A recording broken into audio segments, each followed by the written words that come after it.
Bonjour à tous, cela fait maintenant plusieurs heures que l'on a les résultats et que l'on a découvert, contre toute attente, que le Brexit l'avait emporté. Alors on va faire un premier bilan de la situation avec Pedro Jiménez, co-auteur du livre « Gestion des risques de taux de change et de taux d'intérêt, identification et stratégie de couverture ». Un vaste programme. Alors Pedro, bonjour. Bonjour. Alors dites-moi, depuis ce matin, on a déjà fait plusieurs émissions, on le voit bien.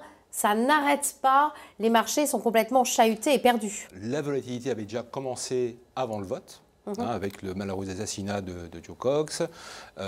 Les marchés qui anticipaient un peu trop vite donc un remain. Avec un emballement à la hausse finalement. Exactement. Vers 11h minuit, le scénario remain était encore valide. Et puis au cours de la nuit, non, c'est le Brexit qui gagne. Voilà.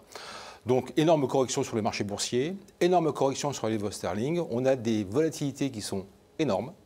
On a vu en fin de compte en quelques heures sur le sterling contre dollar, ce qu'on appelle le câble, le taux de change passé donc de 1,50 à 1,32 en quelques heures. Mais pourquoi une telle correction? Parce que ça faisait tout de même partie des scénarios possibles. On savait que les sondages, souvent en Grande-Bretagne, au Royaume-Uni, se trompaient. Donc, oui, mais il y avait toujours un espoir donc, pour le marché que les choses aillent mieux et on voulait y croire. Mais est-ce que ce n'est pas un prétexte pour une correction finalement? Il faut que les marchés corrigent. En tout cas, il faut que les grands marchés actions corrigent, notamment aussi, alors c'est de l'autre côté de l'Atlantique, mais par exemple que les marchés US entament une correction un peu plus forte.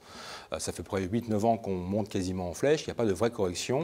Et il se peut que des événements comme le Brexit fassent que le risque soit, en fin de compte, reconditionné, repensé au niveau mondial et que les marchés actions soient un peu moins florissants qu'ils l'ont été ces dernières années. En tant qu'investisseur, qu'est-ce qu'on peut faire? Rester liquide, éviter le risque. Donc ne pas aller trop sur les marchés actions.